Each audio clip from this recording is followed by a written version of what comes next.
Hello, New Orleans Saints fans. I am Todd Graffanini along with John DeShazer, and it is time for training camp. It is the 2021 edition of the New Orleans Saints Training Camp Show, brought to you by SeatGeek here on CST. JD, it's hard to believe it's been 2 years since we did this, but we are back at it. We are so happy to be with you, and day one of training camp is complete, albeit inside at the Ochsner Sports Performance Center here on Airline. Yeah, I thought we were going to be outside, and they changed it to inside, and probably were able to get more quality work done inside. I know the heat index was going to be something pretty ridiculous being outside, and the quality of work usually diminishes when players experience that kind of heat fatigue and that kind of thing. So getting inside, getting some quality work, even cut practice a little bit short today, but I think they got in everything that they wanted to. Yeah, no question, and everyone who was supposed to be here, for the most part, was here. We'll get to that in just a little bit, but watching practice again, the first day they're in shells, they're not really doing a whole lot as far as hitting, but you saw some good work. I thought the tempo was really solid as well, but you're running base mostly on offense and defense just to get guys acclimated. Yeah, and the main thing is when you don't see a lot of balls on the ground, exactly, that's a successful practice. Now, not so much for the defense, obviously, because they want to make sure that they create some turnovers. But from an offensive perspective, if you don't see passes on the ground, if you don't see incompletions or fumbles, even in these drills, that's a good sign. As you mentioned, the tempo was really good. Guys looked really fresh, so that's a good start to training camp. Yeah, and obviously the big news in the offseason is the quarterback position with the retirement of Drew Brees. We can report that Taysom Hill did take the first snaps with the first team unit, but Jameis Winston looked pretty solid as well. Again, the first practice, but JD, you just talked about it. In the team drills, no interceptions, no incompletions, and that's saying something because we have seen a lot of those in the past, even not in team drills. Yeah, exactly. I mean, usually the defense kind of comes out ahead of the offense early in training camp. You see a lot of plays made, and certainly there's a lot of time for that to happen. But on this first day, it was good to see those two quarterbacks in sync offensively. Now, after practice, head coach Sean Payton did address the media. Obviously, the first question to him was, what was the first practice like in 15 years without Drew Brees? Yeah, I thought today's first practice was good. I thought, the rotation will keep changing day by day, and it's part of the deal.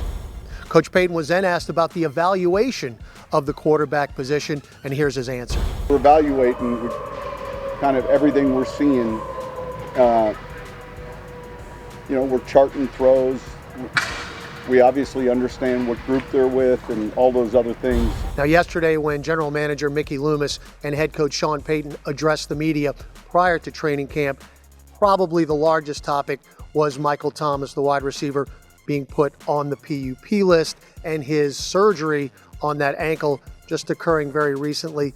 Coach Sean Payton not too pleased about the lateness of the surgery. The surgery took place, and obviously, we would have liked that to have happened earlier than later. But with the absence of Michael Thomas, it's going to have to be fourth-year veteran Traquan Smith stepping up to the forefront, JD. If the first practice was any indication, Traquan appears to be ready to accept this role. Yeah, it doesn't seem like he's been around that long, but he's got 23 starts in 40 games as a Saint. He's had some really productive games, but unfortunately he's had some injuries to slow him down in his career, but he appears to be ready right now. Well, Traquan addressed the media after practice, and he talks about how large of an opportunity it is for him.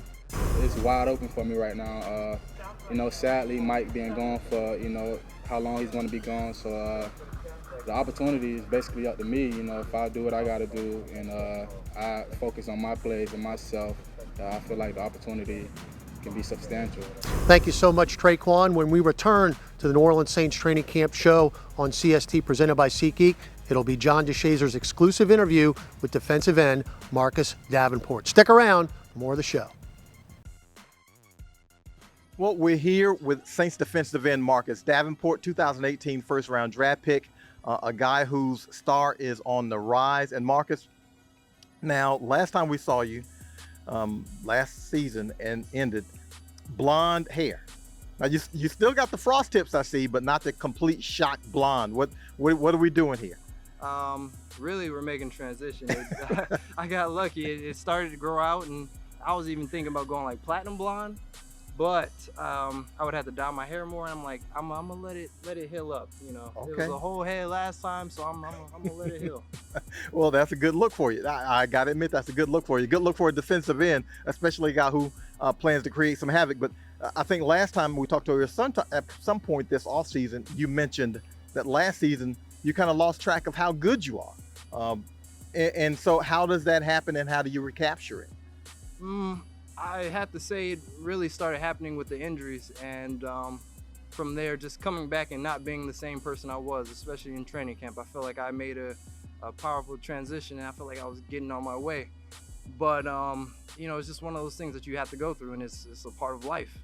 And you know, there's always gonna be changes, and the way I got back was just kind of getting back to myself and to my family, and just sitting down and knowing why I'm doing this, and trusting my coach, you know, trusting Ryan, because you know, he's a great coach. And from there, you know, I trust his words, and I trust that it's only going to make me better. So from there, now I'm just out there, you know, working my staff. What do you like most about your game? Because we've seen the differing facets of your game, whether it's as a run stopper or as a pass rusher. Not necessarily a guy who even gets the sack, but you create a lot of havoc in that backfield. What do you like most about your game? When I think about it, I think of Cam, because when you see Cam, he does it all, and that's the kind of player I want to be, and that's the player I'm striving to be. And so I know I got to get better at, you know, getting the sacks and all that. But I know that's going to come just with time. And then, you know, even going against Teron, that's somebody who I know if I can beat him, especially consistently, look, I can beat about anybody. But overall, my game, you know, I just love the fact that, you know, I can do it all. You know, first down, second down, third down, shoot, fourth down, they won't put me on punt, whatever. But, you know, it's just being able to do a lot. And that's where I just want to build my game. You know, how much more of a leadership role are you taking on this team? We know you have Cam Jordan. We know you have Malcolm Jenkins. We know you got Demario Davis. But you've been around here for enough time now to where I'm sure some of these younger guys kind of come to you for pointers.